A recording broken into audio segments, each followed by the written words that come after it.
Welcome, everybody. Thank you so much for joining us. So we are happy to present. I am happy to present this Soul Contract series. This we are kicking off, going straight for the gut, straight for the sacral with the Parenthood edition. I am joined by my mama, Margaret. Telling all her secrets. Telling all our secrets.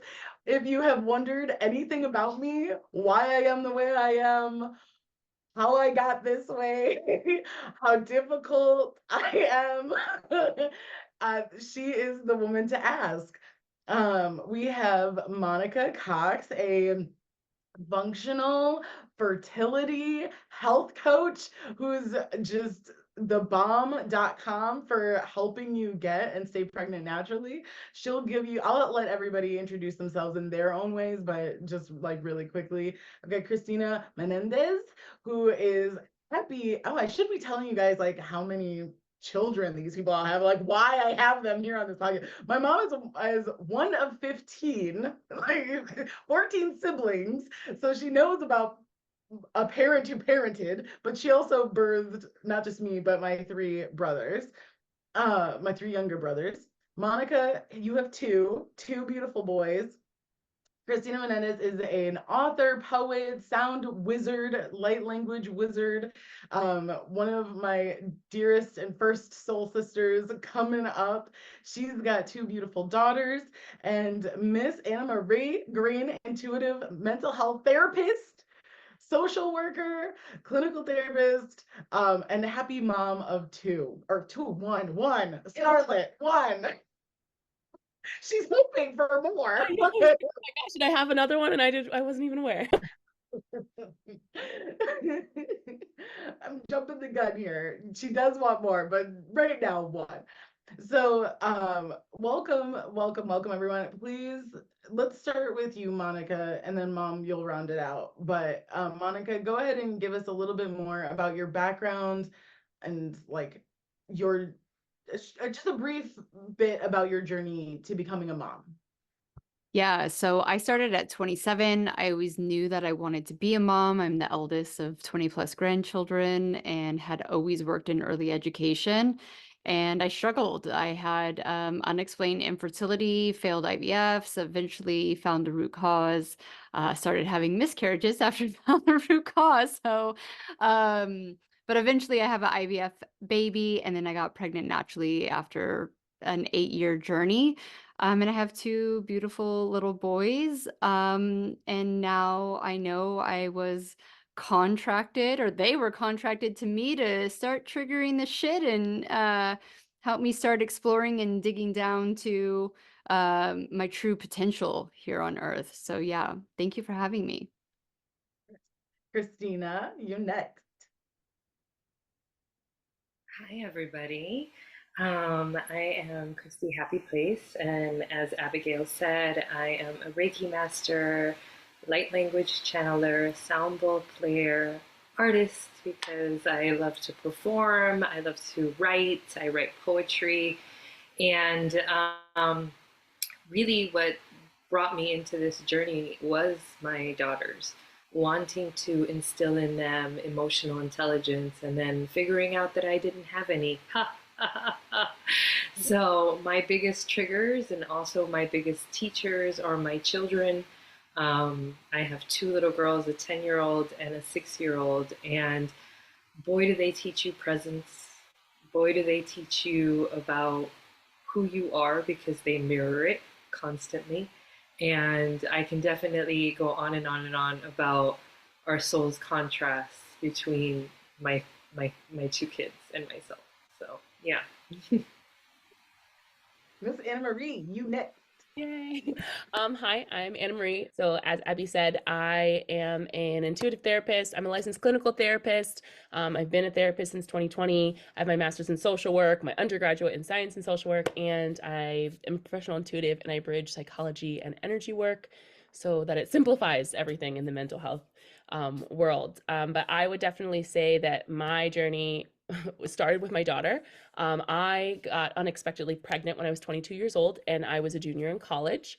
And it really caused me to question where I was at spiritually and my connection to source, because I was very much like I had a 10-year plan and it just threw me totally off the rails. And since then, I've really grown. And I've learned that my daughter and I have many, many contracts together. She is super powerful in her own way. And my spiritual awakening part one definitely happened at that point, and then it's been rapid to now. And it did inspire me to go into the work I'm in now, because we lost her father when she was 1.5, and I wanted something more to help her with the grief of grieving somebody that she wouldn't remember, but that it would, that would be in her life throughout as she grows. So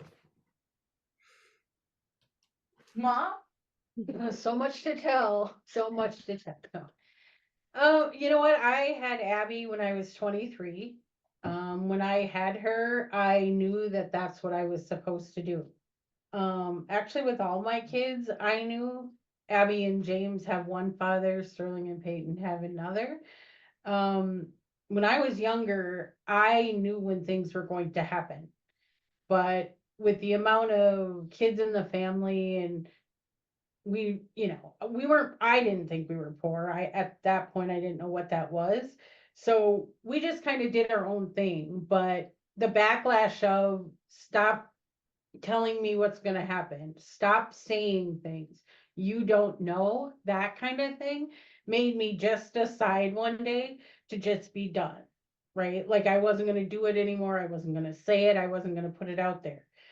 Then, a couple years earlier from now, Abby came and was like, hey, you want to do oracle cards?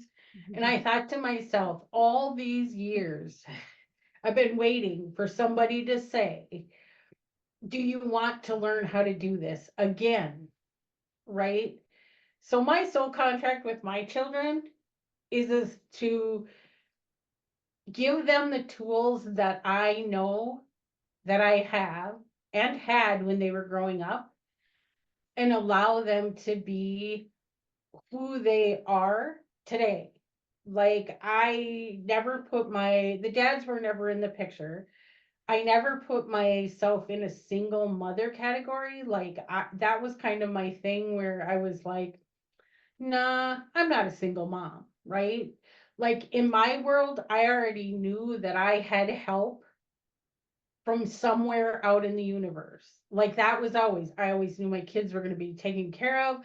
I knew we were going to be fine. So I think for me, my soul contract was to do exactly what I did, which was to get them to adulthood, to teach them what I knew, and then to keep teaching. Because if any of you guys have older children, you already know that never stops.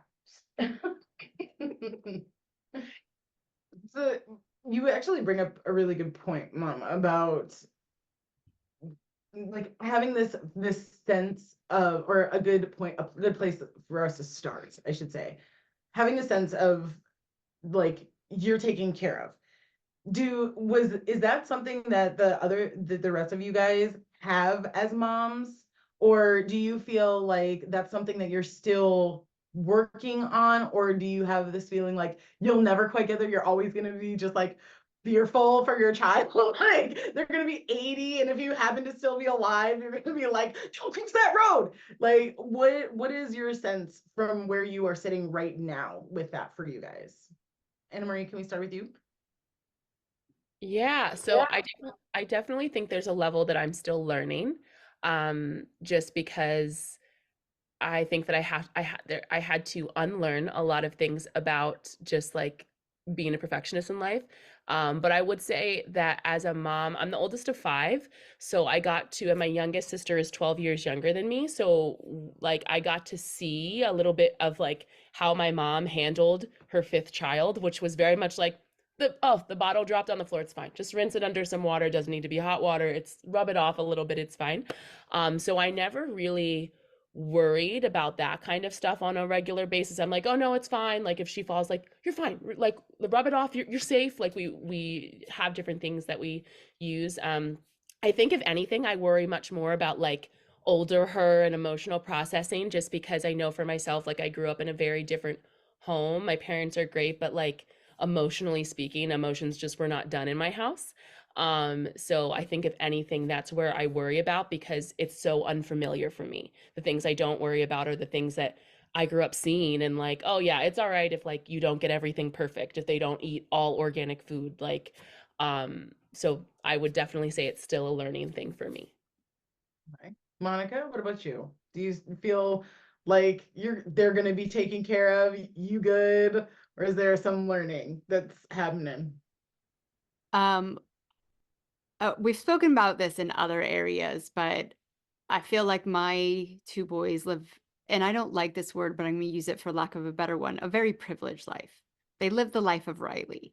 And so my goal, or I feel like my contract is, how do I create hardships for them for that Mm, learning growth that I know is so important to becoming a strong human or a strong spirit, right? On both planes, being a good human and being their ultimate growth plane. Um, so it's a very interesting place to be. My kids are going to be more than fine. And I hope they that have some issues in their later adulthoods that they have to figure out on their own. And I hope that I have given them the tools to do so. And if I haven't, they'll figure it out. Like, you know, I came from a divorced family, uh, functioning alcoholics, very mentally and emotionally neglectful just because they did too, right? They were just repeating their patterns. And I figured it out. Like I'm here. Like so I'm more than and I guess it's like working through that mom guilt of like, not doing everything right. And because I had to wait so long, I was an older mom. I was 35 and 37 when I had my boys. I had done early education for 20 years. Like that was fine. It was like my own BS that started coming up through them, with them, because of them, like whichever way you want to put it. But I've in my own healing journey of that mom guilt, or like, are they going to be fine? Do I know they're divinely protected? Like all of that is yes, because one, they have the upper hand, right? Like we have to just honor that when your parents know better, they do better, and then therefore you're going to have better. And whether that means just being able to coast through life because whatever comes your way, you have the tools, you have the modalities, you're protected. So it's more so, how do you instill that in children when the hardships aren't really there for them? mm. It's a good question. And like you said, you and I have definitely had that conversation, because so if none of y'all have figured it out, I am the one person in this group, happily so, who does not have children. Sometimes my nephew like is my stand-in, but he is still my nephew. Um, and happily, like I'm very, very okay with this.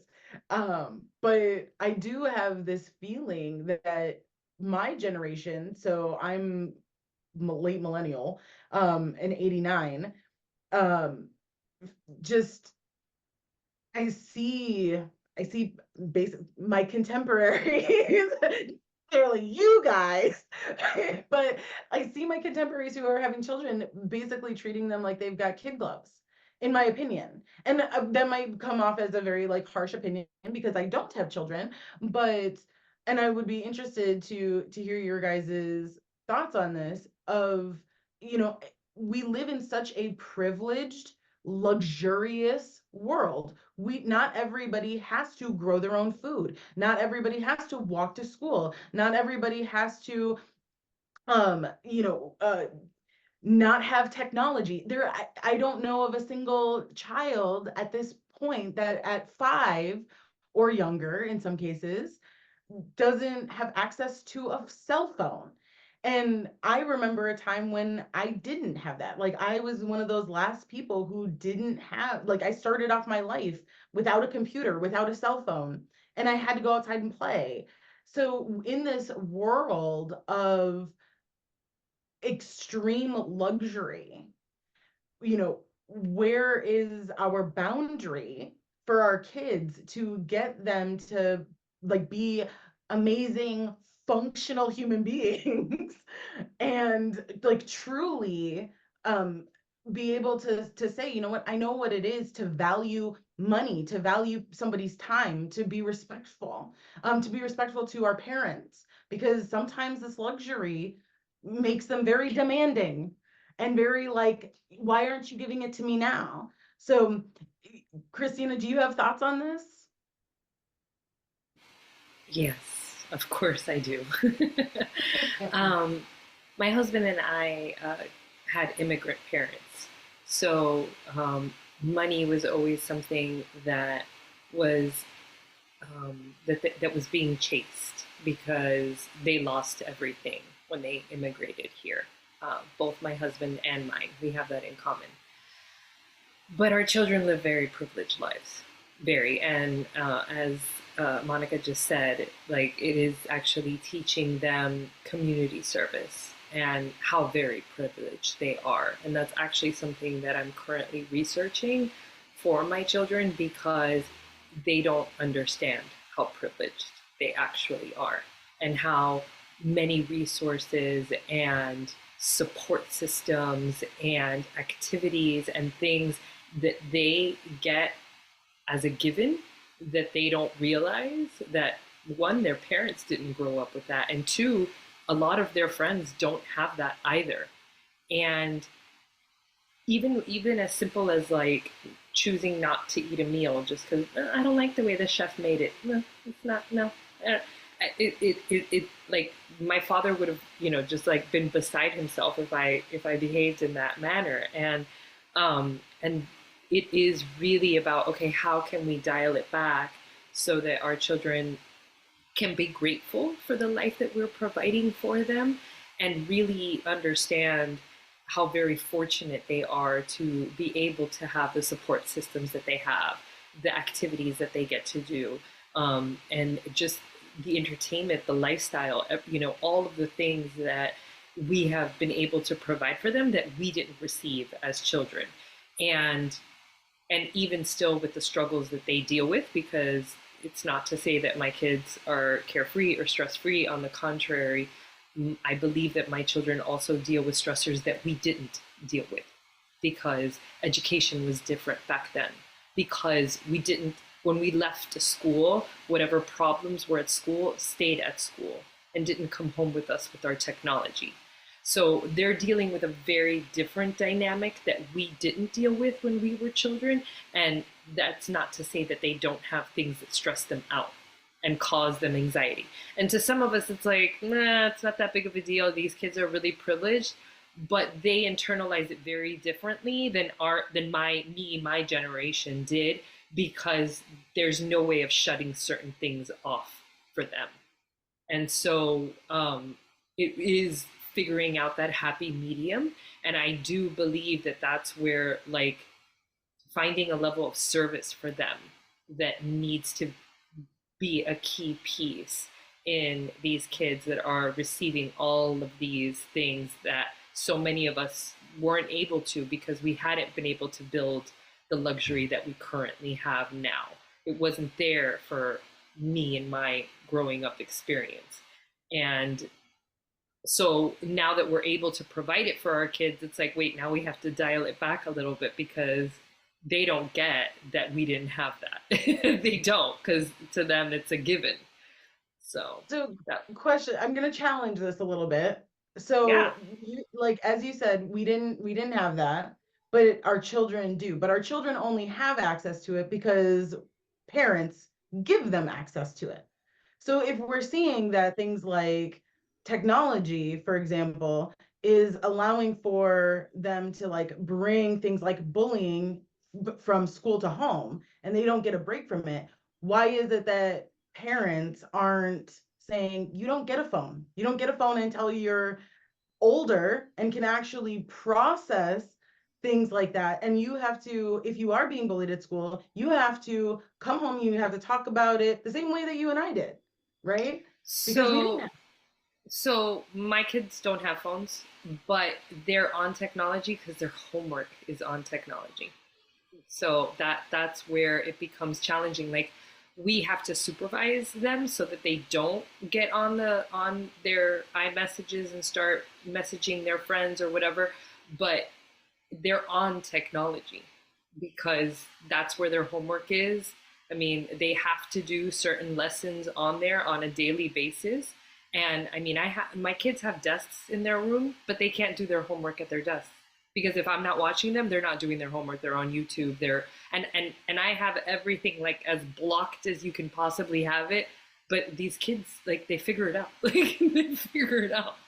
They find a way because they grew up with it. So like they know how to, like, break the firewalls, whatever you want to call it. Like they're capable. So now homework is at the counter in my kitchen so that I can every once in a while walk around and make sure that that they're actually doing what they're supposed to be doing, and they don't have phones. But it's still it's not as easy as that, unfortunately. It just isn't. AnnaMarie, what are your thoughts? So in regards to the technology piece, so my daughter's 6, so she's kind of just like getting into more of the like kid stuff.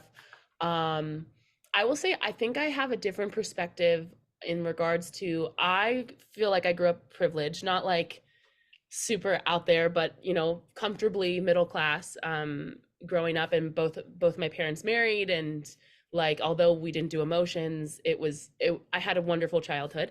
And I had a very different childhood than my daughter has, because just inherently because her father passed away, and then me trying to do it kind of by myself. I have a support group, but it's different. But I will say I'm very, very cognizant of the technology piece for her, because I can see how she gets sucked into it. So for her, it's like TV. That's like the only piece of technology she is allowed to do. Like even growing up, I know lots of people who, like, grandparents or people would let them play on the phones, and I was like, no, she's not allowed to do that. Sorry, nope. And it would drive my mom nuts. It drives everybody else around me nuts, because it's like it was easier to give her this thing, and I was like, no, she'll be fine. Even in the car, she'll be like, I'm bored. Like we'll be in the car for like an hour, and she'll be like, I'm so bored. And I was like, think with your thoughts. Boredom is great for the imagination and for creativity. And like I say that to her, I'm like, boredom is great for creativity. And she's like, oh, Mom, no one else's parents say this. And I'm like, I don't care. And I think that for me, I didn't grow up with watching a ton of TV until later, because for a while we only had like one TV, and my dad was always watching TV. So like we had to go, and like I was a kid who would play with my toys for hours and hours and hours in my room, or like sometimes play outside with my brothers.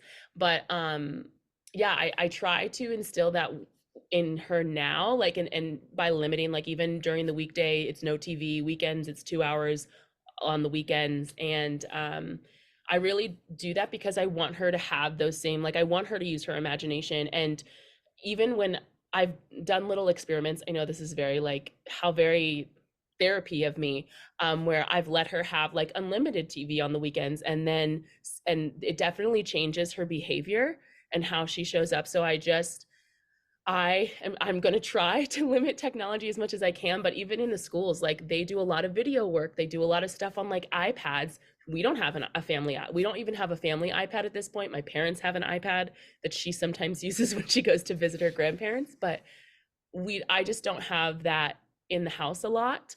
And whenever we can, like I get outside, which I'm sure like lots of other parents do. I mean, it's definitely hard. I just, even from like a psychological level, I just see the changes in her very, very quickly.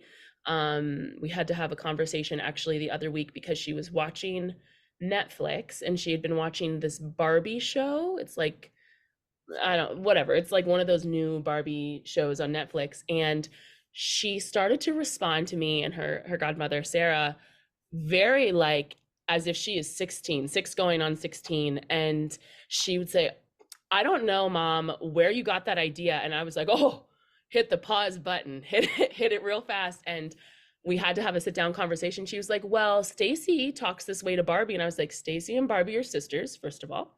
I'm your mother.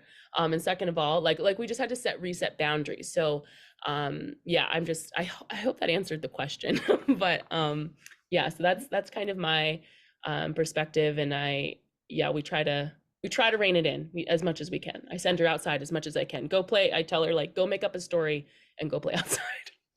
I don't know how that's gonna go in the future, but That's fair.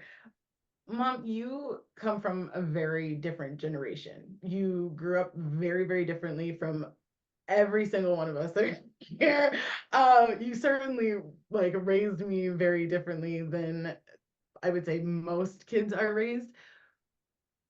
A couple of different things. And then like I'm interested in hearing y'all's perspective on on her perspective.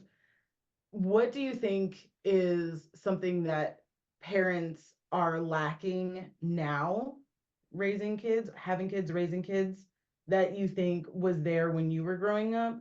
And where do you think that we are just like, it doesn't matter like what generation, the struggle is just real as a parent? So I think the lacking part of the generations now, and I really have two different ones. Abby and James are older, and then Sterling came along When I was 10. yeah, like, so it's two different ones. And I will tell you that there was always boundaries. Like, if I said something, I meant it. Like, if I said, y'all can go outside and play, but when the street lights come on, which y'all have seen those weird old commercials, right? When they come on, you better be home. And for them, at one point, I worked and ran an apartment complex. So I was in the office, they were outside, but they still had boundaries. And those boundaries, if they crossed them, they were held accountable. And I think now parents are so fearful of holding those boundaries only because kids are taught, call the 911, you can't talk to me like that. I'm going to tell XYZ. I think the bottom line though is that if you don't have boundaries and you don't set them and you're not firm with them, what happens then is kids decide on their own that you're never going to do anything.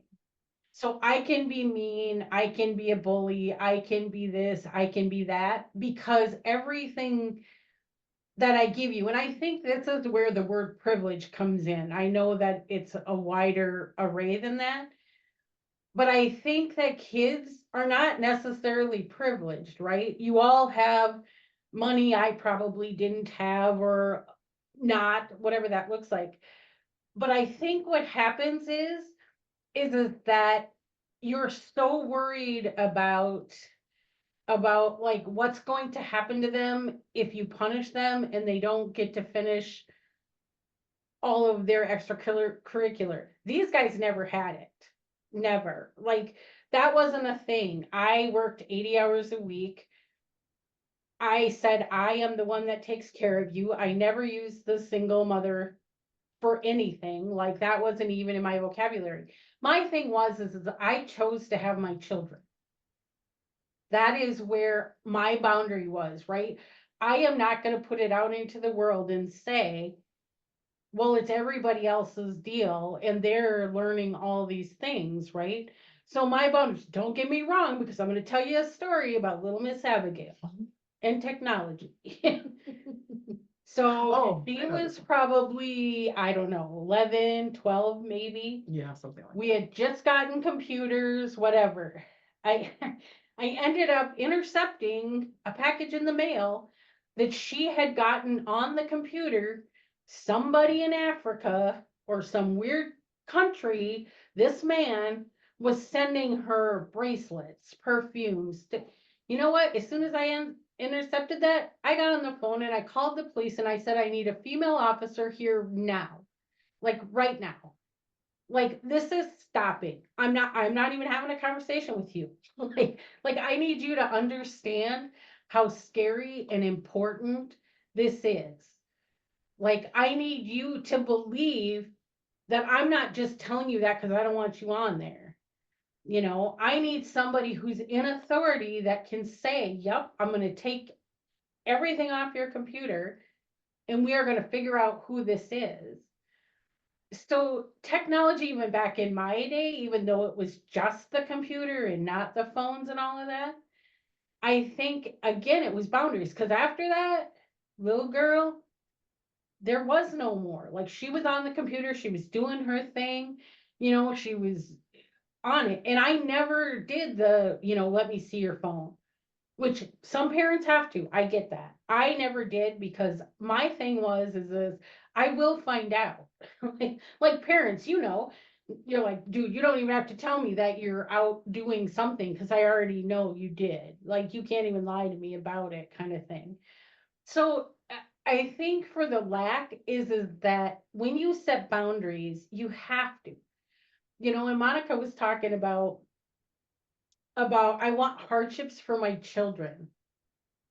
The thing of it is, though, is I've found, and I've had all four of my children tell me what I did wrong as a parent, which part of me is grateful for. The other part of me got mad. The other part of me was like, well, you know what? I did the best I could. You know, but I understand where you're coming from. So where we think hardship is not having money, right? I don't, I think that people who, you know, are use the word privileged and say my kids have all these things, that's a hardship. And it's a hardship in a way that I think kids are like, I have everything, and they see somebody without and they don't know what to do. So again, your kids all have hardships. They're just different. They're different than the hardship you had growing up because you're trying to give them, right? Monica, you look like you want to say something. Go ahead. It is a hardship for them, you know, and you have to keep those boundaries. And it's an interesting you know, thing to go through as you're moving through this like soul contract and your own energetic space and stuff. And it's not the money, it's their attitude, it's their appreciation and their joy and their gratitude that you're watching. And you're like, you know, the old saying, like, can't buy you happiness. I think just look at a kid who's privileged with money and who never sees their parents, or, you know, whatever hardship. And I think you're absolutely right. There is this natural hardship. Um, but it's interesting to do it as a parent who sees the privilege, but also sees the like spiritual journey with inside of that as well. And when I mean I want to have my kids to have hardship, that's not like I'm creating hardships, but I'm setting boundaries. No, you cannot, you know, we're not going to Lucky Strikes yet again and dropping $75 on video games just because we can, right? And saying no, and there's no reason why. It's not because you were not well behaved or this, it's just no. And that's a hardship for them. What do you mean I can't have that? Like, well, that's just not how our life works. I love that because you got nowadays, I think money is something that, like, whether you have a little bit or a lot, money is quite easy.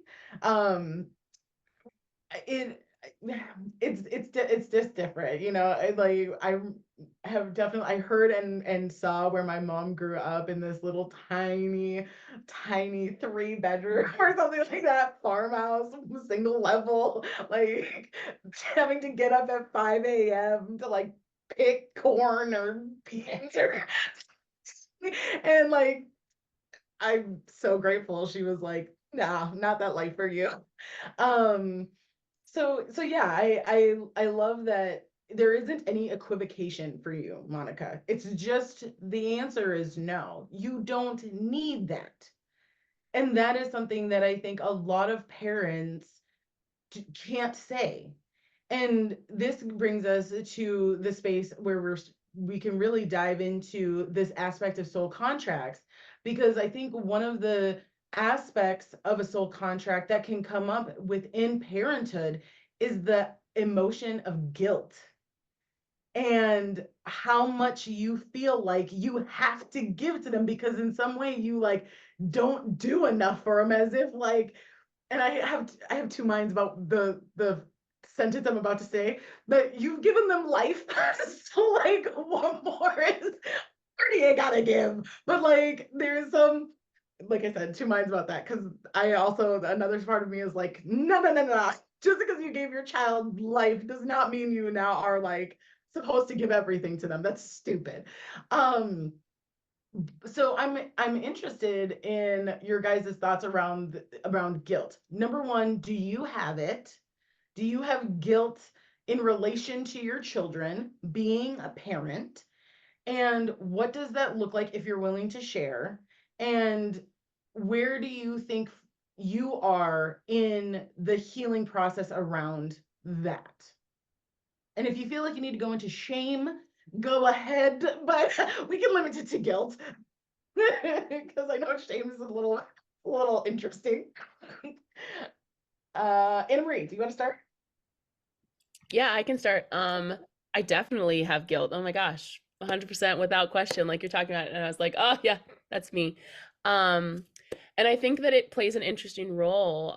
My guilt, I mean, I get like typical mom guilt of like, okay, I'm working and she's like home and like I'm not there, but at the same time, yeah, so like it's for everyday things, but then it also goes a lot deeper where, I think it started when I got pregnant, when I was in college and I was like, this is not how it was supposed to go. I don't have the resources. I'm not old enough like I to give this child what I wanted to give like my future children.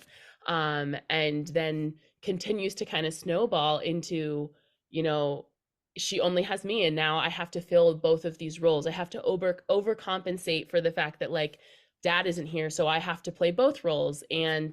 Um and just the guilt can definitely spiral for me. I have to really take a step back on a regular basis and just be like, I'm doing the best I can. And if she's talking about this someday in therapy, that is okay. That is normal. That is a normal human experience. um, and um, and really just like trying to help myself be present, because I think for me, one of the big things is like I want to try to solve every single problem before it happens, but then at the same time, I'm not able to be present, and then I feel guilty about that. So it definitely plays a role, and I see it especially when I want to say yes to her for what she's like, oh, I really want this, and I want to give it to her because I'm like, well, at least, I can't give her, a trip to Disney World, or I can't, I drive her to activities because I can't drive. I have epilepsy. And so like there's certain things that she's limited in. So then I want to say yes in all the other ways that I possibly can, because I'm overcompensating. And I want her, I guess um in like kind of in a way, if my brain is like, oh well, if she has these things and she doesn't feel want and she doesn't feel lack, then she won't notice that her dad's not alive, or she won't notice that like I'm struggling, like, and I really make it a point to hide my struggles from her because I don't want her to see them. And I know that that's not necessarily like what I should be doing, but yeah, so it definitely plays a role in how I parent. And I really have to take time for myself and with myself to like take a step back and be like, okay, she's gonna be okay. Like I do know she's gonna be okay. It's just one of those things where, Cristina, you said it earlier, how they just mirror everything. I mean, both of you guys said it, like all of your crap just comes spiraling at you straight in your face and you're like, oh great, yay. And so yeah, so that's really how I see it playing. Cristina, thoughts on guilt? You got any? Oh, I have so many thoughts. So I can say that part of my healing journey was around generational guilt. Um, my grandmother, my grandmother's my great grandmother, it goes all, as far as, and at least every time I've checked on it, it goes way, way back. Guilt was used as a manipulation tool. It was a way of manipulating the child to do what was being asked. So that was one of the first false beliefs that I worked on when I started doing my healing journey, because I did not want to guilt my children into behaving themselves. And still to this day, I catch myself and I'm like, I just did it again, damn it, But at least I can observe it and catch myself and fix it, right? And correct, and course correct, because at least that's the beautiful thing about being a parent. Your kids are so very present that they don't really notice what happened before. Every once in a while, my older one does. She's like, oh, but mom, you used to. And I would say that guilt and shame play a very strong role in parenting, because as AnnaMarie mentioned, your kids are your mirror. They show you how you behave, how you respond to stress, anxiety, pressure, multitasking, whatever it is that you are working on, they amplify it, and they amplify it with a very sharp knife. Because they're coming at you with it. They're using your triggers to manipulate you to a certain extent. I mean, I love to say that kids, know you better than anyone else, because before they could speak, they spent that entire time observing your every gesture and learning it. And all they could understand was your energy. And so they know exactly what your weaknesses and your strengths are, from those early months of being very, very close to you, and all they could do was watch, because they didn't have the language to communicate it. And so for me, a lot of what I have been learning to reparent myself with is letting go of this idea that I don't want to parent the way that my mother parented me, because I don't, right? My mother, while she was a quote unquote stay-at-home mom, I came along around the time that she was dealing with menopause. And so she was a very absent mother.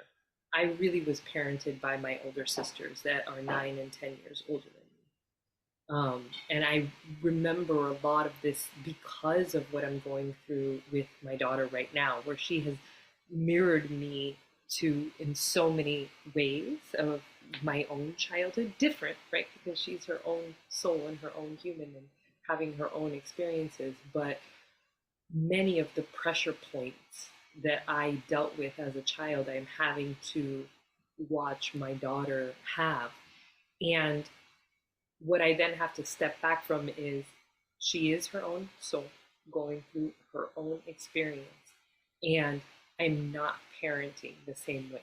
I am very present for my child. And even though that wasn't the case for me.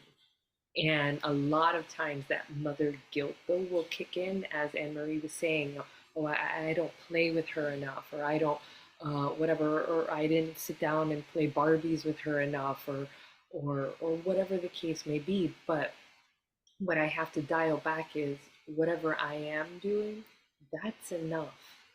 And I can't allow that trigger that likes to kick in and tell me, oh, but you're being like your mom, you're not playing with her, you're not doing whatever, and pull myself out and be like, okay, but I am doing this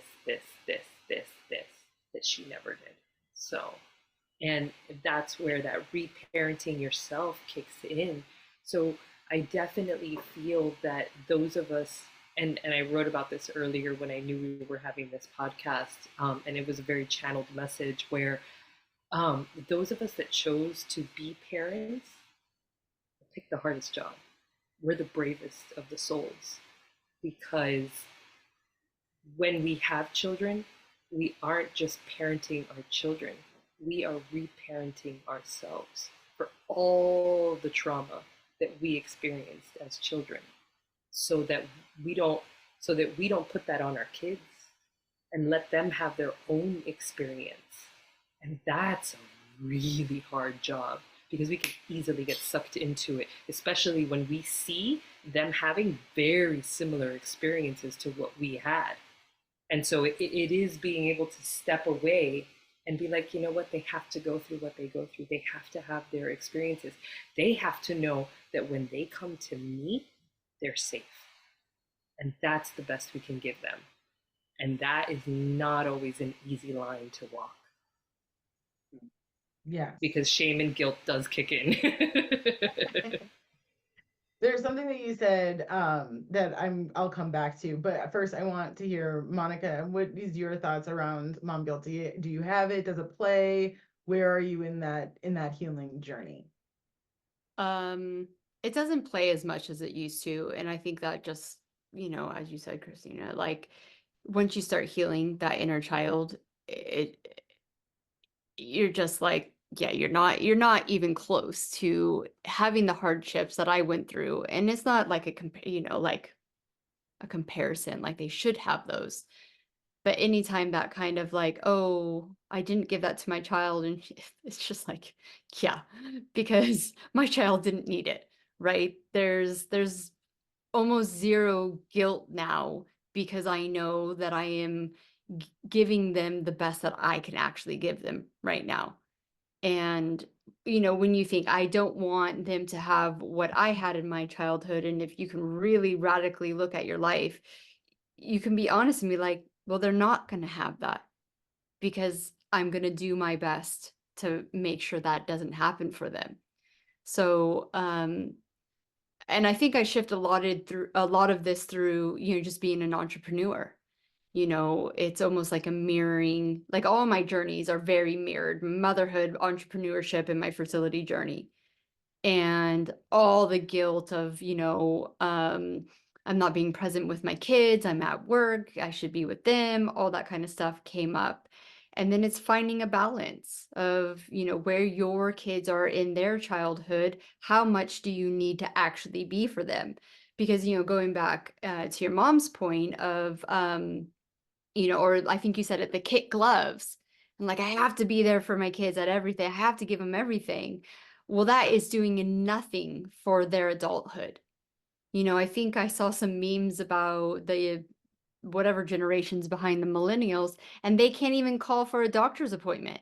They still will call their mom and like say, hey, call for a doctor's appointment. So if you are doing everything for your children, and I personally feel like if you don't have mom guilt, then you're probably not momming correctly. Like it's just a part of the journey, and both of your journeys, right? And I think it's taking that easy way out, like giving the kid the iPad. That's the easy way out. And maybe people have guilt around that, but to be honest, they're probably like, oh, thank God, whatever, the kid's taken care of. Where when you don't give the kid the iPad and then it's screaming, and then maybe you have this battle, or you're not giving them what you want, and you're like, oh, maybe making up for something you're lacking in, or you can't give them, you physically can't give them, like another parent. I think that's just a natural part of this like soul contract that you're in. And then you humanize it, right? Because you have all your human baggage. Yeah. Your ancestors gave to you. Right. So you guys at this point have all brought this up. It wasn't just Christina who brought this up, but this idea of having to like be for your child what I don't even know like how to best like equivocate how you guys were presenting it, because you all kind of presented it a little differently. I'll say it like this. AnnaMarie speaks about like feeling a little guilty about like not playing enough with her kids. And I guess, and Christina about, not wanting to parent in the same way that her mom did, which was kind of an absentee and being like, well, I might not be present in this particular way, but I'm present in this way, and having this. I'm gonna ask you this question because I know how I was raised, and I kind of want everybody else to know. For number one, do you have mom guilt? And two, do you feel like it's necessary to, like, as they were kind of presenting it, like needing to like find these spaces where like you should be like in your opinion, I might be like triggering some people. But it's my podcast, dang it, and I'm gonna do it. Do you think that it's even quote not maybe right or wrong or correct or whatever, but like, do you find any value in like AnnaMarie having guilt around like her child only having one parent? And I asked this of you too, because you were a one parent household. Like we were a one parent household. So if you look at every household, two parents or otherwise, right? One is doing more than the other, right? Always. There is never a 50-50. And if anybody's telling you there is, they're not looking at their household, right? Because again, I don't know any man or woman that one doesn't work more or one doesn't stay home or whatever.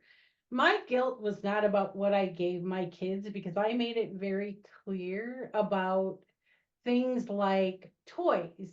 So we would sit down and have a conversation about today I have the money, and when we go into the store, you can each get one toy. And it was a certain amount.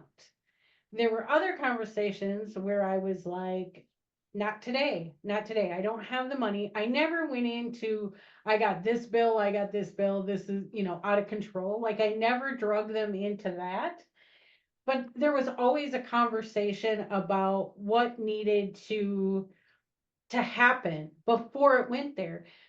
And don't get me wrong, these guys all fussed and sometimes, were crying and whatever. But at that point, we left. We left the store. If I had to go back the next day or whatever the case was, there still had to be that conversation. Because again, my thing was boundaries. So my guilt wasn't about what I gave my kids or what I didn't. The guilt was I couldn't find a space in my life to make enough money to not work 80 hours a week. But I didn't take that guilt and I didn't put it on my children. Because I think what happens nowadays, and I watch it over and over, and I watch it with my son with his child, is that it comes around that you use your child as the guilt trip. Like, if I don't, they're going to do XYZ. So, because I'm tired, I don't want to deal with it. But the answer is if you keep dealing with that same thing over and over and over and over and over again, it never goes away. It just escalates, right? So your kids are more resilient than you know. They may grow up and tell you that you were the worst mom in the world, and you're like, well, you know what? I did what I could.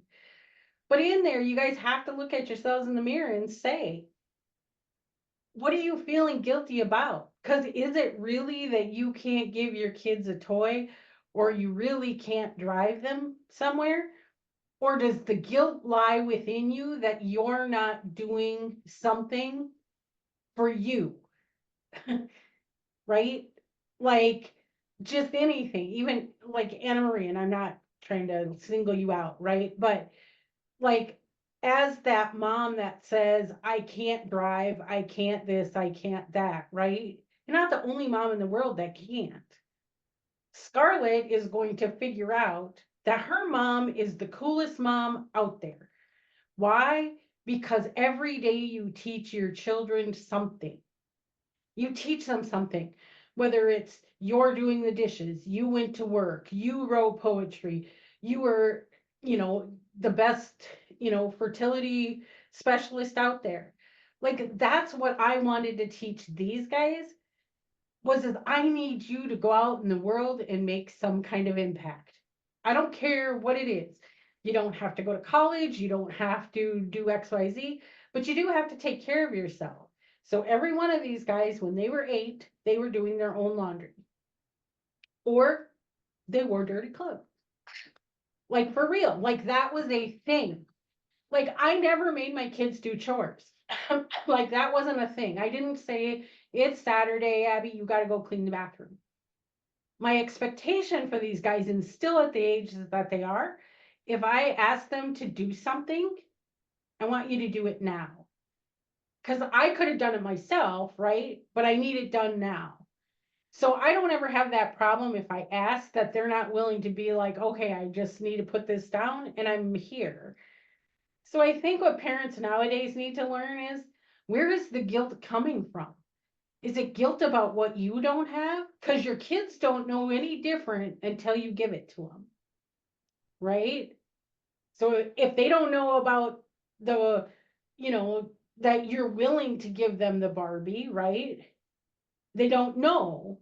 So they're not going to be like, you won't give me that, right? But a lot of parents now are like, oh, I'm so tired. I'm so tired. I'm just going to get you the Barbie because I don't want to have to deal with the aftermath of what's coming.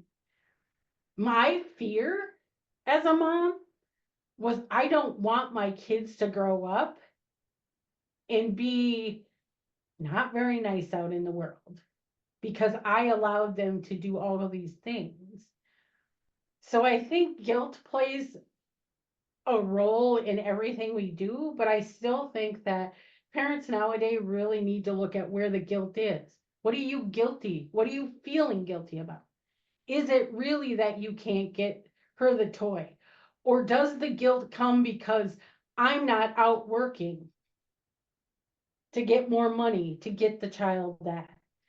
Are you feeling guilty that if you don't give that child a toy, that the backlash is really guilt, fear? I'll tell you, one of my children, and it was not Abigail, I was fearful of for a little while, and that played a huge role in what I did and said. And one day I was like, I don't even care. I don't care what happens. Like, I have to have boundaries. I have to do all these things. I will take the backlash of what it is, and I got to move forward. And eventually we moved past it enough where things got better. Is it perfect? No, not even as adults. But somewhere in there, I think we use words and we say things and we kind of use our kids as pawns to get out of things, to feel a certain way, when in reality, it's more about what we did or didn't do for ourselves. So, guys, I want to just give a little bit more substance to what she's saying, because I want to get your guys' perspective on your thoughts around this, because it still plays into the topic that we're talking about, as far as like what shows up in our soul contract in regards to our children, and emotions is a really huge part of that. Things that we have to work through that present in different ways. So what my mom just made mention of was the fact that for a while she was afraid of one of her children, and it wasn't me, it was one of my brothers. And that fear came from because one of my siblings was incredibly traumatized and was internalizing that trauma in a very negative, physically violent way. And so the fear that they would hurt one of her other children, namely myself or one of my brothers, her, that there was going to be some, weird fugue state where they didn't know what they were doing and it came out in violence, was a very real thing for more than a few moments of my childhood. And that fear was something that had to be worked through for her. And that's so, just to give a little bit more solidity to what she's saying, so that you guys can now think about this, and not just my panelists, but you guys listening. I want you guys to start thinking about, because this is, a place where I want you guys to hear each other's opinions. I want you guys to hear these panelists' experiences, but I also want you to start thinking about how this is presenting in your own life. That, you know, and my role here is to bring you guys, to bring the contract and how it's presenting in your own life to the forefront.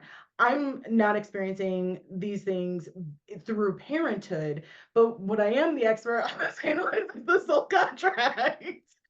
I look at a lot of them, and so understand that what we're speaking about here and what these lovely ladies, these lovely women, mothers are expressing to you and telling you and bringing up and showing you in a very vulnerable and like kick-ass way is how their contract is coming into play right now. So, and through their experiences. So whether it be through guilt or in this example that we just gave, in fear, and how do you move through that? That is the lesson. The soul contract is lessons that have to be learned, that advance your soul, that advance your spirit, that elevate your consciousness, however you want to phrase that. So now at this point, now that I've made this a little bit clearer, for the rest of you, and Monica, I would like to start with you. Is there any fear for you? And then Cristina, and then AnnaMarie, where do you feel like fear comes in for you in your, whether you want to think about it just in terms of motherhood or within the confines of soul contract, however you want to do that. How would you answer? What are your thoughts?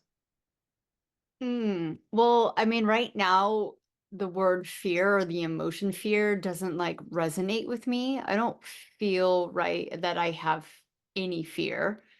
But that's Can I ask you a quick question? Do you yeah. feel like that's because of the age that you had your children, that you were an older mom? Or do you feel like you had already healed from things that would have caused fear? Or that your children just haven't presented anything that would lead you to that? Yeah, I mean, I think in regards to like your guys' personal story, I'm just not in a situation that would require me right now to have to really overthink my actions because obviously, it's like if your kid was a druggie at the age of 15, the worst thing for a parent would be like, I got to let you go because everything that I'm trying to do for you isn't working. So I feel like I'm just not in a situation. My kids are still younger, but yeah, I do think you, wisdom just comes with age, right? Especially if you're on a soul's journey or an awakening journey, all that kind of stuff. You just feel more grounded and confident of who you are. So having to fight to have my children and go through all that. And then, like I said, entrepreneurship and motherhood just kicked me through that door even more.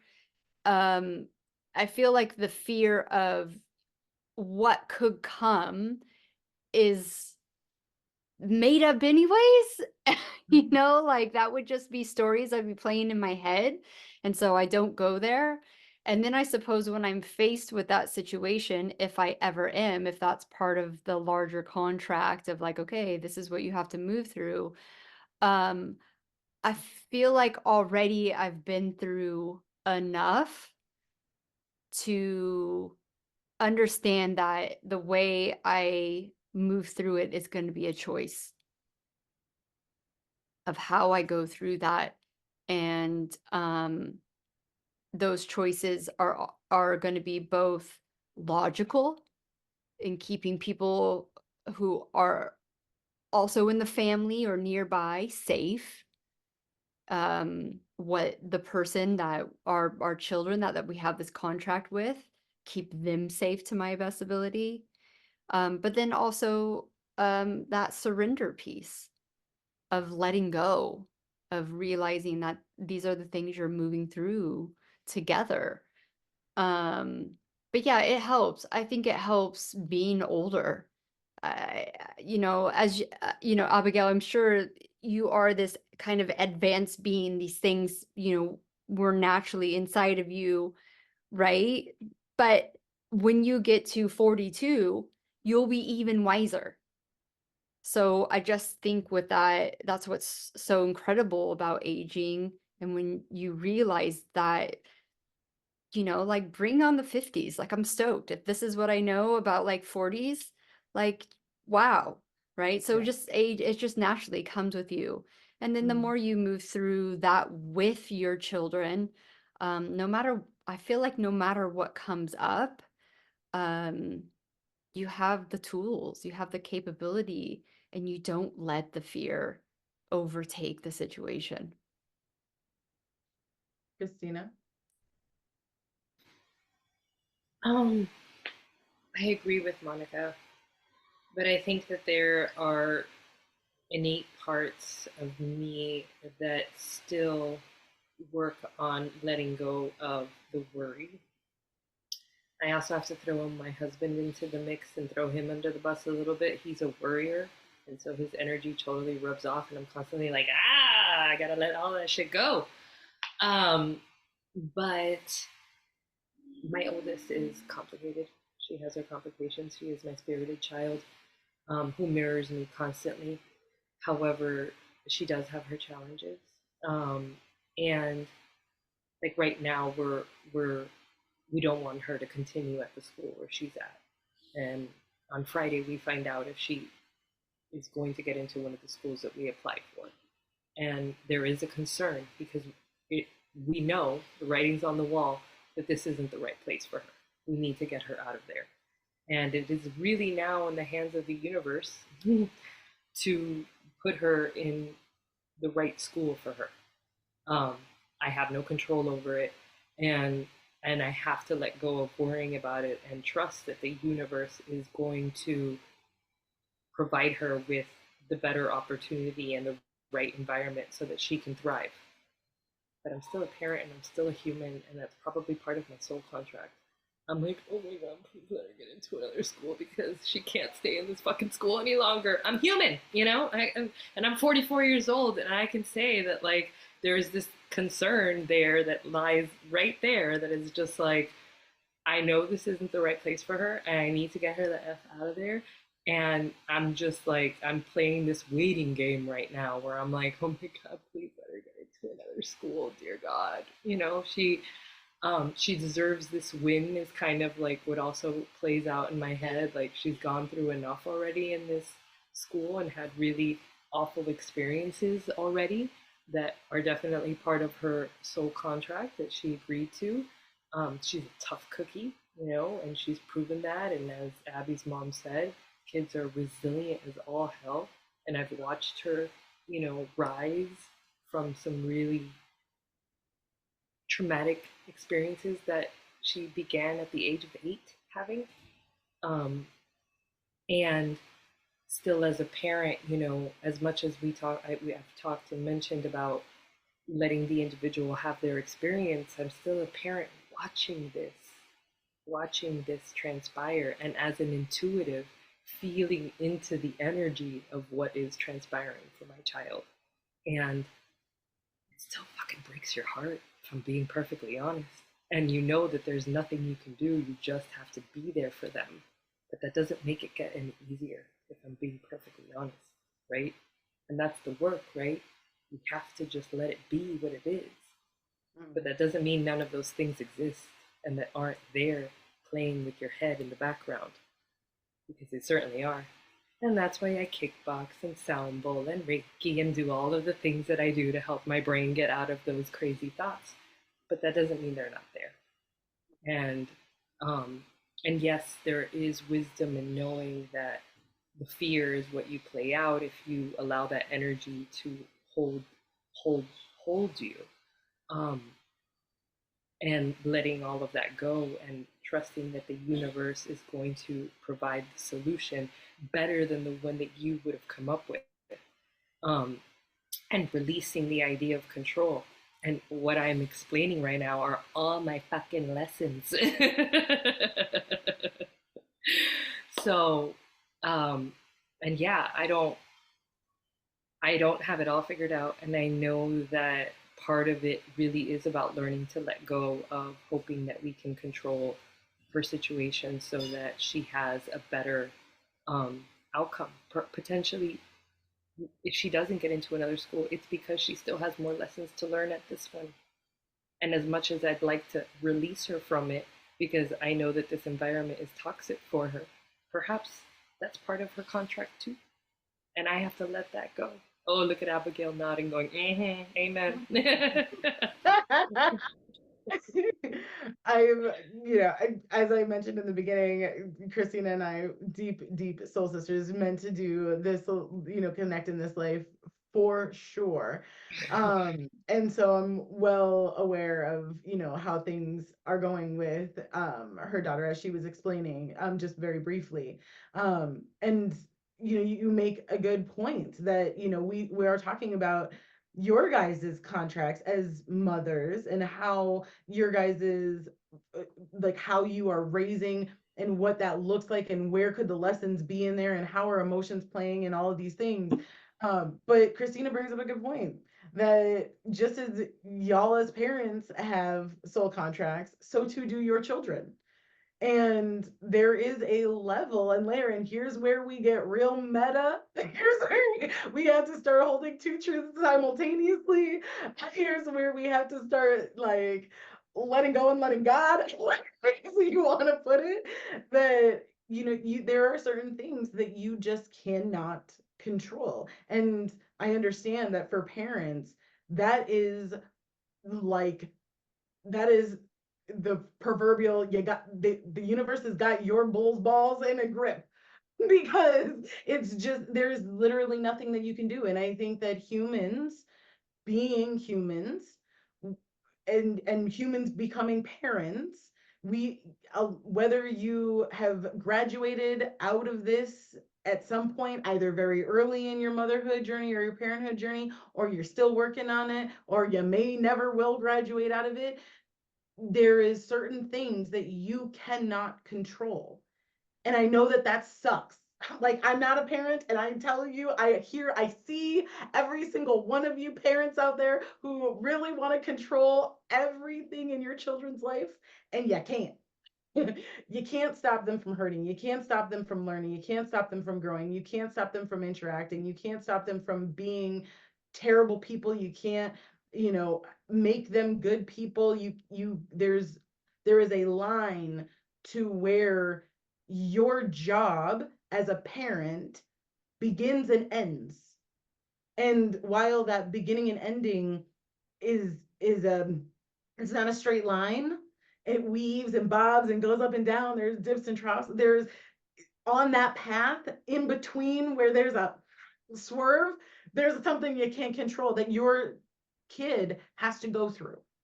And whether that's their personality, whether that's traumas that they experience, whether that's stuff that you haven't yet worked out and you have to, work it out in process with your children, like you have to find it in yourself to have grace and be able to say, like, I am doing, my mom loves to say this, I did the best I could with what I had. And thank God that you're now able to recognize it and you don't have to go out and continue that pattern. So and Monica likes to say this, like, just like, I was tribute, like, and, suck it up, buttercup. She doesn't say that part, but the tribute part for sure. Awesome. AnnaMarie, what are your thoughts on the fear aspect? Do you think that it's showing up for you? How so, if you're willing to give us a little bit? Obviously, you don't have to give us everything, but Yeah, I'm sure that fear does show up. Fear was interesting because it played a really big role with my relationship with my mother. So, it's definitely something that I regularly try to combat in my own relationship with my daughter. My mom, as a way of like showing love, kind of, she put different fears on you. So, like if I had dreams of being something, she'd be like, well, this and this and this is against you, or like just like fear was just a regular, and it's very, my mom is her own energy. She worries about everything. She thinks of the worst case scenario. The sky is always falling. And it's just, that was a very big part of our relationship, was just this level of like fear. And even, you know, when we talk about motherhood stuff, there's still that element of like, well, yeah, like it's scary. Everything about being a mom is scary. And so I just always have to kind of like step back, and reground and find the things that aren't so scary about motherhood. You know, when talking about soul contracts, specifically with Scarlett, one of the big ones for me in my own contract is learning to love in a completely different way than how I was raised, that it's not transactional.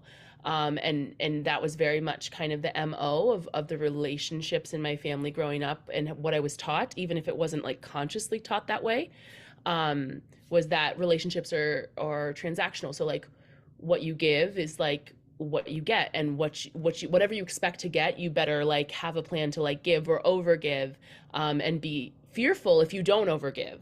And so that definitely plays a role. I work very hard for Scarlett to not feel those things, and to not come from a place of fear. But I do find that like the things that, when she articulates being afraid of something, like it definitely touches a nerve for me, because I don't want her to be afraid in the ways that I was afraid of, like connecting with other people, or just like fear of the world type of thing. Even though it definitely is a reflection of like my own fears and things like that. So it definitely plays a role. And it's constantly a growing thing, and adjusting and making space for it, and even making space for the fear, because I think that just trying to ignore it is, kind of keeping it stuck in a lot of ways too. I'm a big advocate for like, let's feel our feelings even if we're like scared.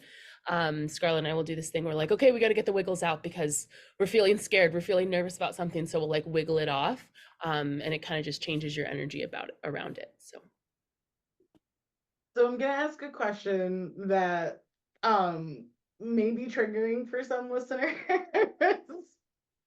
But I feel like it's a very, very important trigger to like look into if it is triggering for you.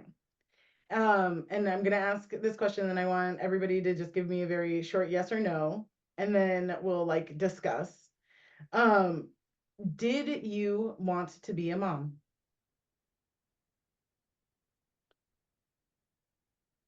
So I will tell you that I went through a period of time Yes or no? where, Start with yes or no. so yes, You wanted to be a parent. yes, but Shocked, guys.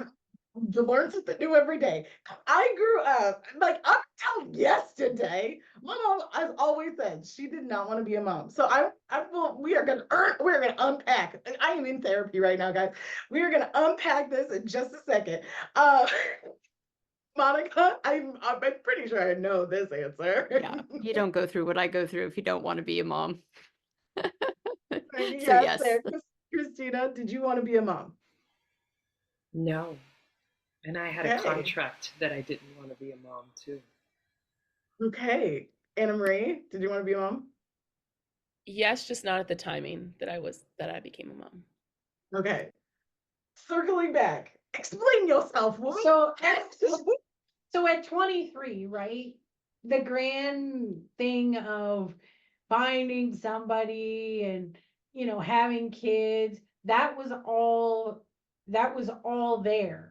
Like, I thought that's the thing to do, right? You get pregnant, then stuff started happening with the men that obviously was part of my soul contract as well. And then I had Abby. And then 14 months later, I had her brother. And for those two, it was very hard for me. Like I went through a period of time. I lived in an all black neighborhood in Philadelphia, and I had two little children and a dad that was not very nice. So their dad. And so all of a sudden, I didn't want to be that mom anymore. I didn't want to have that responsibility because every day was something else. Every day was like, oh my gosh, I can't be like this one more day. right? And then I had the other two little boys where I was like, yep, what's two more? I'm good. I'm in my 30s. I'm like, I could do this, right? Again, men. But right? Like, but even still, I was like, yeah, I wanted him, but I didn't want to be a mom because, again, right? It wasn't that I didn't think I could take care of him. It came back to all the other emotions of what I was supposed to do. And as this one grew up and started growing, and the tests after tests, and that was probably what my boundaries were because I want a dictionary to read. What? Like, I cannot. Like, don't you want a Barbie? No, we got to have I mean, they had those too. A lot of those too. But I'm a trigger for everyone in my life. You have gentlemen. But I think what happens with maybe all parents too is that you either decide that at some point you want to be that mom to that child or children, or you decide to just walk away because it wasn't what you thought. You don't want that responsibility. You don't want all of this stress, I guess, anxiety, depression, all those things. You don't want that, so you walk away. My thing is I always knew that Abby was going to grow up, make a lot of money, take care of me. Sorry. What I mean, like, that's what you hope for your kids, they grow up, they're great at what they do no matter what. They have a life that they're good with. But I struggled. I struggled a lot. And a lot of that too was the position I was in. But again, I had to decide. Like, I couldn't waver. I couldn't be like, I don't want to be a mom one day and then be something else. And I see a lot on the social media now where parents will be like, I don't want to be a parent today. I just want to be Jane. What? Like, how did that happen? Because I could never figure out how to just be me without being a mom.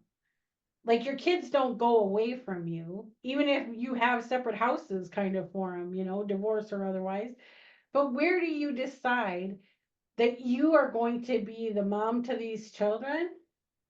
And like most moms, we're like, are you 18 yet? Are you 18 yet? Right? So that's where Abby, because we had been talking about it, and I was like, no, I didn't want to be a mom. But I didn't explain all of that to her either. That there was a time when I just emotionally, I couldn't do it. Like, everything was draining until I ended up one day just being, you have to decide. You have to decide what you're going to do. You're either going to be the best mom you can be, or you're going to walk away.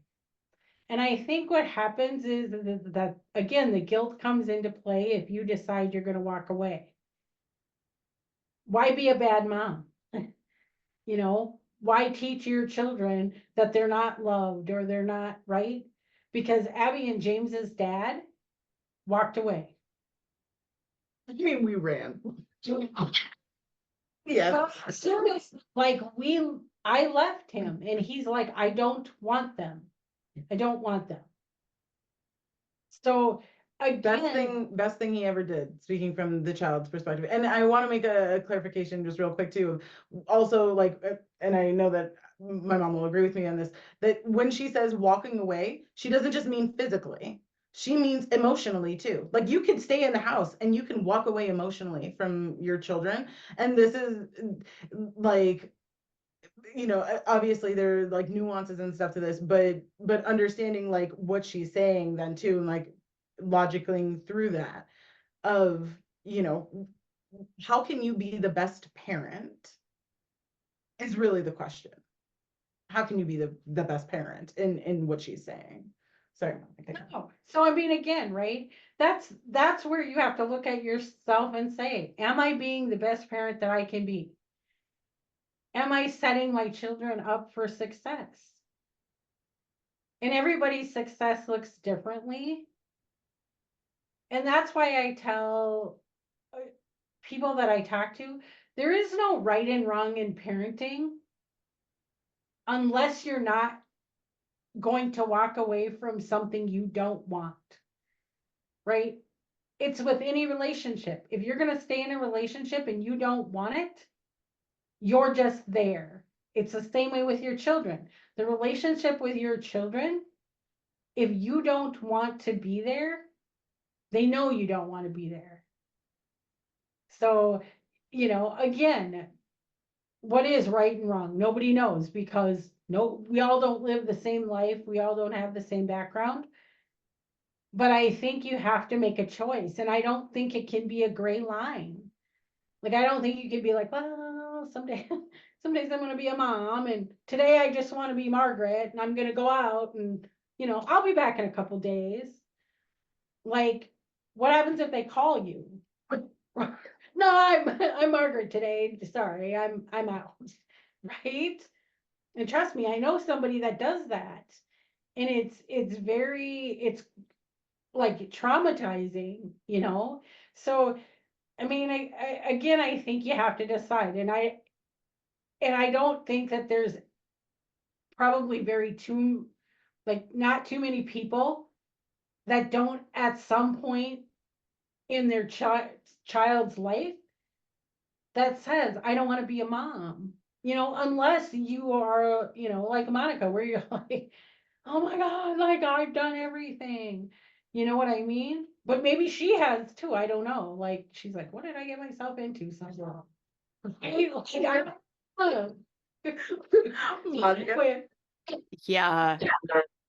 Oh, so much. And like I would be, anyone listening to this who isn't a mom yet or trying to be a mom, they don't warn you. And I'm someone who has had all the knowledge. 20 years, a BA honors degree in early education, childhood studies. I had it. I had the knowledge. They do not warn you that when you are a full-time carer of another little human being that does not have a fully developed prefrontal cortex, shit is real and it's non-stop. And when you're a mother, you have to take care of their teeth. And that is hard. No one warned you that wiping the baby chair 5 times a day is so fucking mundane that is going to bring you to tears. They just don't. No one can articulate to you those hardships, the mundaneness and the repetitiveness of being a mother. But I think more importantly, what the big issue is of motherhood is your own BS. Because no one sat there telling you to take care of your own BS.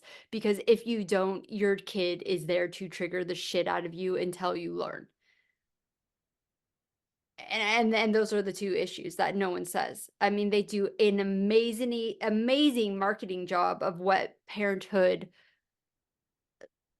they feel like this, so society thinks it is, these beautiful clothes and these fun trips and all that kind of stuff. Absolutely not.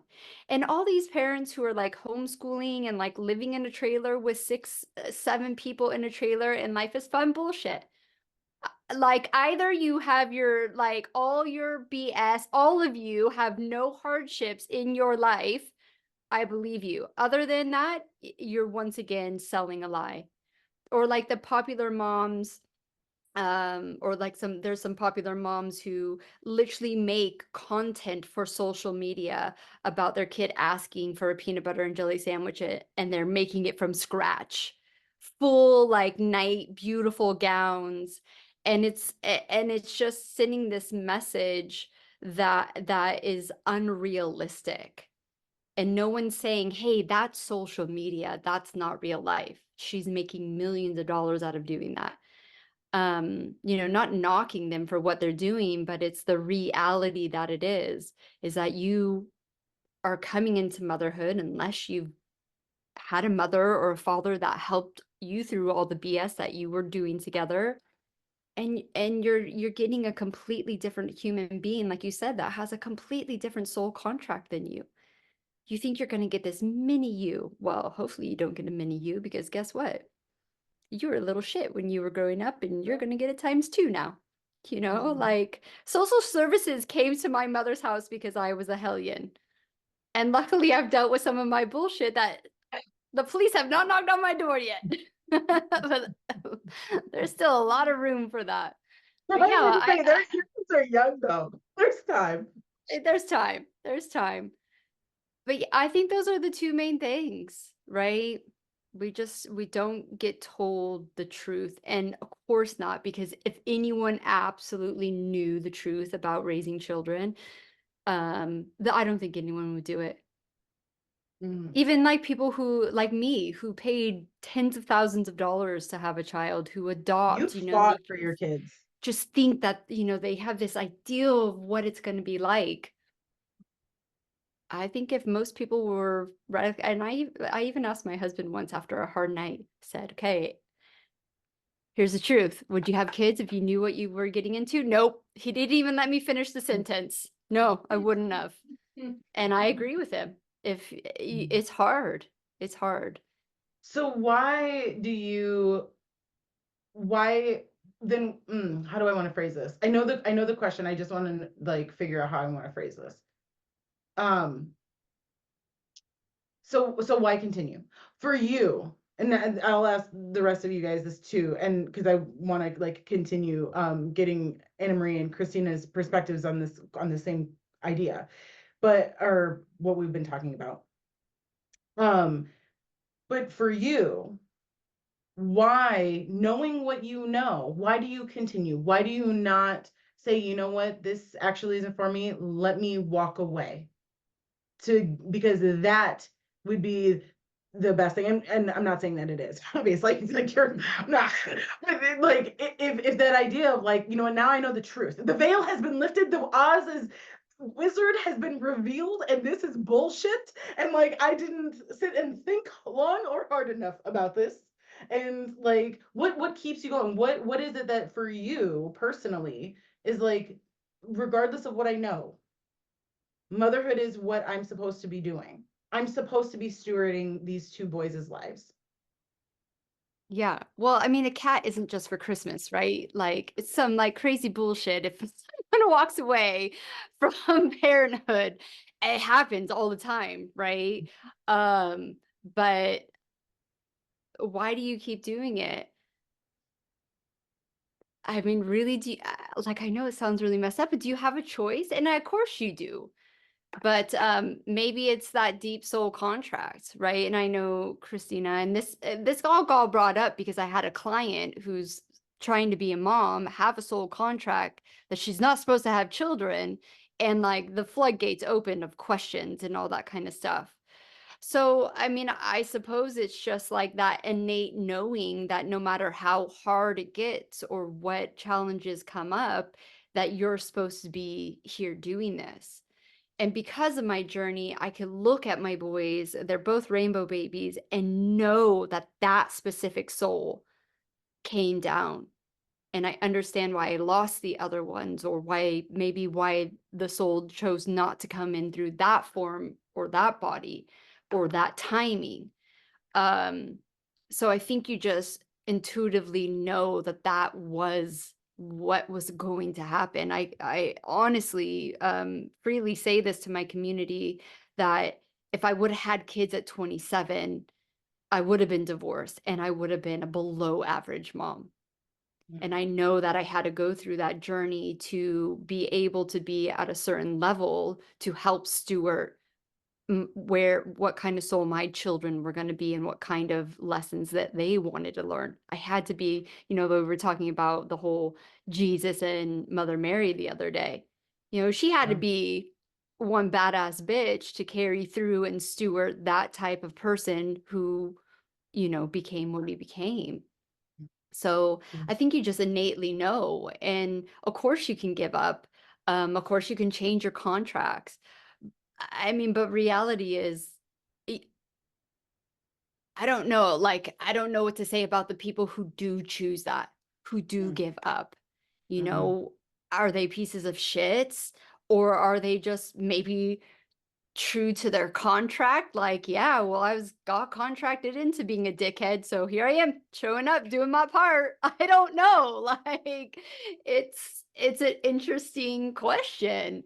But yeah, for me, it's like a no-brainer. Like I've got two cats right now that just if they left on their own accord, I would not be sad. But would I purposely make them go away? No. Yeah. Christina, this thoughts on what we're discussing here, not just the you knowing that you have. First, I want you to start there, just so that I'm keeping everybody on track here. We're about to wrap this up. But you had said, just remind everybody that you had a soul calling not to be a mom. Yes. That you felt like you were like, I don't want to be a mom. Some So other your thoughts on version of that? me, yeah, some other version of me firmly made a soul contract to not parent again. And this version of me was like, and no, I never, like, you know, the girls that dream about their wedding and dream about having the 2.5 kids and the dog and the white picket fence. That was not me. I'm an artist, and I always saw myself being an artist. Either it was performing on a stage or on the silver screen, traveling the world, um, being a creator was always my ambition, my dream. And then I met my husband, and he very much wanted children and to be a parent. And we waited a very long time. We just celebrated 16 years of marriage, but my oldest is 10. And I know that, like Monica just said, that I waited because my maturity of adulting had not kicked in my 20s. And I probably would have been a parent that walked away and divorced, right? But because I waited, and then I found myself being a parent, I didn't have to go through anything to parent. I naturally was able to have kids, breastfeed both of them easily, no major complications. Well, sort of with Celine's delivery was complicated, but that's besides the point. But and it was. By the way, I'm sorry. Is that your screaming in the background? Yes. Proof is in the pudding, guys. Proof is in the pudding. But at some point after I had my first daughter, I was uneasy with this role that I all of a sudden was occupying, because as an intuitive, I saw it long term, right? Like I saw motherhood, being the homemaker, as a long term situation, and I flipped out because I was like, whoa, this wasn't how I saw my life. Like, I'm supposed to be traveling the world. I'm supposed to be an artist. And now I'm at home baking cookies. It's happening to me. And for a long time, there was this resistance to the mundane things of being the mom that stays home and takes the kids to their after school activities. And, you know, I joke about, you know, at 3 o'clock, my Uber light turns on and it doesn't turn off until I get the kids home at whatever odd time that is every day. It's different. And it's still, and I still struggle with it, if I'm being perfectly honest. Like, you know, the dishes sometimes are in the sink and I'm like, but I did my nails, so I'm not touching those, you know? And it wasn't an easy. And so part of my healing process was releasing that vow that I took in another version of me. So one of the things that I journaled about this morning is that while contracts can be changed, it's almost like a braid when you have children that are intertwined. So everyone has to kind of, all the souls kind of have to agree when you're going to breach a contract or change the contract, because it's all like together, it's all tangled up together in this braid of energy. And I was like, well, I am a mother now. And you asked the question about why I continued. And the bottom line is, I fucking love those kids. They drive me absolutely bonkers shit crazy. And do I love my alone time and my me time and my getaway time with my husband? 110% if that exists. However, I deeply love my daughters. Deeply. I would kill for my kids. And I ain't joking. Mm. And that is a love that you can't explain either on social media. That is a deeper reason why we fight every day for this, to be better. Because I wouldn't be sitting here today having this conversation about soul contracts if I hadn't birthed those two screaming children out there. And that is a fact.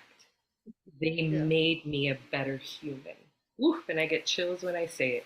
They made me a better human. And every day I wake up wanting to be a better human because I birthed those girls. So I'd never change that. Yeah. That doesn't mean it isn't challenging as all hell some days. But that is my bottom line. Mm-hmm. AnnaMarie, you wanted to be a mom, but not at the time. That the timing was off. Yeah, no, I wanted to be a mom. I wanted to have my first kid and between the ages of 28 and 30, which I am now 28. So, and I wanted to be married. I had like a whole plan. Like it was very, very rigid. But I want to have more kids. There was a period in time after I had Scarlett, like the first year where I was like, I'm having no more kids because like the newborn phase was very hard for me. It was very like, I am not used to my body needing to be slow. I'm not used to needing to like stop and like, breastfeeding didn't really work for me. I mean, granted, it was also very uncomfortable. I was living with my parents. So like trying to breastfeed when I'm in the same house as my brothers, my dad, my sisters, my mom was just like very stressful. So like I only breastfed for a month, which was frustrating. And then I was also in my senior year classes. So I would put her to sleep. She would sleep for 45 minutes, max the first 10 months that she was alive. And then I would go and finish a paper or take an online exam. And I also had my internship at the same time, like that I needed to graduate. So like I was doing all of these things, and I remember being like, I didn't stop to think. I was just like, no, we're just gonna keep going. And when I first found out I was pregnant with her, I remember even though I was like crying on the floor of a frat house, it's very college-esque, very whatever. I was like, I know that I'm gonna keep her. Like I know that like that was just like the choice. I just knew deep inside. I was just like, all the shit's gonna hit the fan, but like I know that this is just gonna be a thing. And even now I'm like, why do I keep doing it? First of all, I love being a mom. It's stressful, and I hate certain things that like that I feel like I can't do. But I have so much fun being a mom. Like I love seeing the human that she's growing into be. And I will feel that way with all of the kids that I have in the future. I won't have as many as I originally planned. Cause like when I was young, it was funny, Christina, you were like, I was not the girl who like fantasized about her wedding. And when I had a scrapbook of the type of cakes and the dresses and the color schemes and the guest list. Like I had a whole thing. I used to buy those bridal magazines and clip them out. And I wanted to have between 5 and 7 kids. And I was like, well, I wanted to also be president. So like I was like, if I'm gonna live in the White House, I want to fill all of the rooms. So The laugh about as I was listening to Christina too was like, she's like, I'm baking cookies. Who the frick am I? And I'm like, this is AnnaMarie. She's like, I am over here baking bread, baking cakes. Like, come over. I got the streusel nice and warm. I do. It's really funny because you know, growing up when I would fantasize about being a mom, it was kind of like, yeah, I'm a mom, but like my career is the top priority. But it's funny now because like my business and my career is still like top of the list and stuff, but I love the different things. I love being the crunchy mom and making stuff from scratch. Like I will on Sundays, I'll bake bread, I make cookies for her lunches, and that's like part of my joy of how I show up as being a mom. Like I'm not the mom who loves to sit and play for hours. It's just not my thing. Like hide and go seek is my personal, I hate hide and go seek. But I will bake you whatever. Like, oh, there's a bake sale. Oh, you just are in the mood for like a Pop Tart, but I don't so I'll make it from scratch. Like that's just my thing. Um, but yeah, I keep going because I love it. Like I have baby fever now. Like I would love to have kids in the next couple years again. And I'm like, and even though I know I'm like that newborn phase is gonna hit me like a rock. But yeah, I keep going because I love it. And I get so excited thinking about just like the little human, or she won't be a little human forever, but just like the human that will be launched into society. And like my best friend and I laugh all the time. We're like, oh, she's gonna be so funny to like watch like take on the world, because she will. She's the opposite of me in a lot of ways, but like so similar. She likes routine. I'm a little bit more like go with the flow. So it's very interesting to just see how life unfolds. But I think it's also the timing was very, I was still a kid. Like I look back, even though I'm only 28 now, I look back and I was like, oh my God, I was a child. Like all I wanted to do was go out with my friends and, you know, get into grad school. And then I became a mom, and I wasn't ready for it. And there was a lot of grieving that I postponed. And I think the things that I struggle with now that I'm learning now are because I delayed that grief that happens when like you're transitioning from like you're a whole different person after you give birth and after you have a child. And so I think when we delay that grief, it can make later on in motherhood more stickier, more uncomfortable, because we're still trying to hold on to the before or make ourselves into the before, but you can't make yourself into the before anymore. So I'll say I'll end with that, you know. I think ultimately the one thing that I want our listeners to have taken away from all of these different perspectives is something that I tell new nurses or people who are prospective nurses, and I think it can apply here, is that your worst day, where you are covered in shit and blood and urine, which as like parents, y'all know what I'm talking about, just from a nursing perspective. When you have to, you know, you've had to fight for life, and that fight for life may come at the beginning, the middle, or the end. Your worst day has to be your best day. You have to walk out feeling like you wouldn't be fulfilled any other way than this, than doing this. And I think I'm okay for speaking for all of these ladies, that in whether they could articulate exactly why, or whether it was an amorphous, ethereal, I just know I'm supposed to do it, and I'm not gonna kick these guys out of the house and tell them to fend for themselves. Um, they are living examples of this.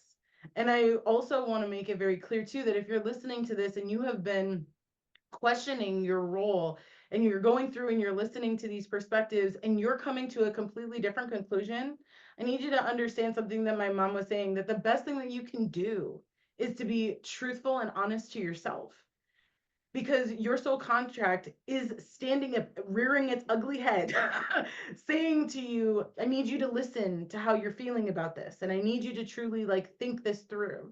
And like AnnaMarie was saying, you may have to go through some grief process, but go through them, acknowledge what's happening, seek out help, seek out your tribe, seek out support. All of these ladies are well versed in what it is to have to live their lives, make hard choices, having to, whether they're a therapist or a fertility coach or just moms or just intuitives or whatever just you want to put on it. I will make sure that the contacts for everyone is in the show notes, that it is in where you have access to it. I want you guys to know that in some way, shape, or form, you will be able to reach out and seek support from them in one way or another. And that they have avenues for you to do that depending on what it is that you're seeking. And so, know that there is, like we have all been saying, there is no right way or wrong way to do this, but being truthful and honest to yourself when it comes to parenthood, when it comes to motherhood, is the utmost importance, because at the end of the day, you are the steward of another soul, and they depend on you, not for every little thing, but for your willingness to do it. And as Monica said, there are some parents out there that contracted into not to just being the donor. And as a product of one of those parents, I will absolutely say in his soul has departed this life with no tears from me or mine. But I will say that I have never been more grateful for the fact that he chose to honor who he was. It might not have been an easy process, but he honored who he needed to be. And that allowed me to grow up with the best parent that I needed, the only parent that I needed. And there has never been any regrets around that.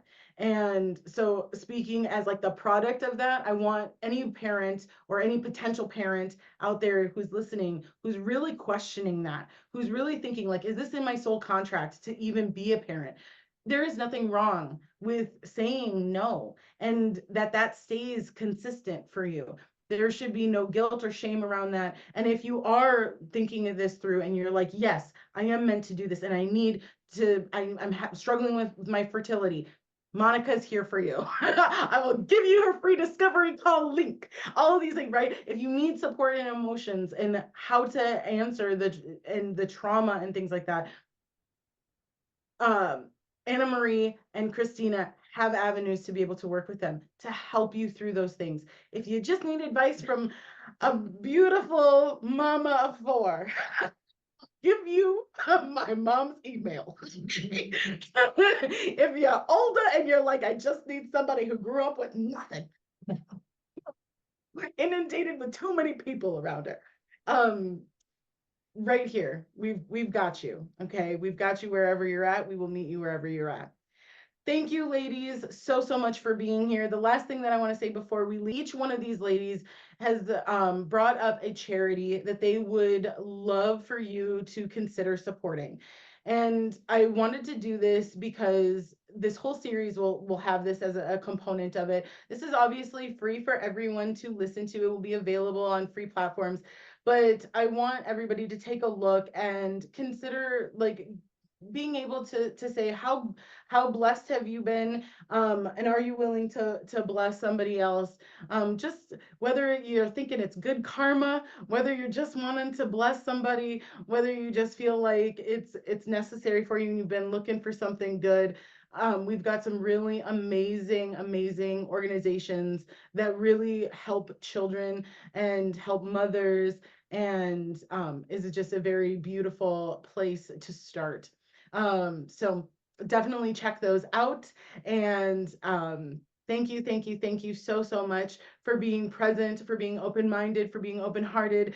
I cannot tell you how much I have enjoyed this conversation. I know we will be talking again, each and every one of us. There are so many places where you can find all of us and hear more of our wisdom and guidance and all of that. So thank you so much. And I will see you guys tomorrow for the Wounds, Traumas, and Past Lives edition of the Sacred Soul Contract series. Thank you, ladies, once again for being here. I cannot tell you how much I love and appreciate each and every one of you. Mwah.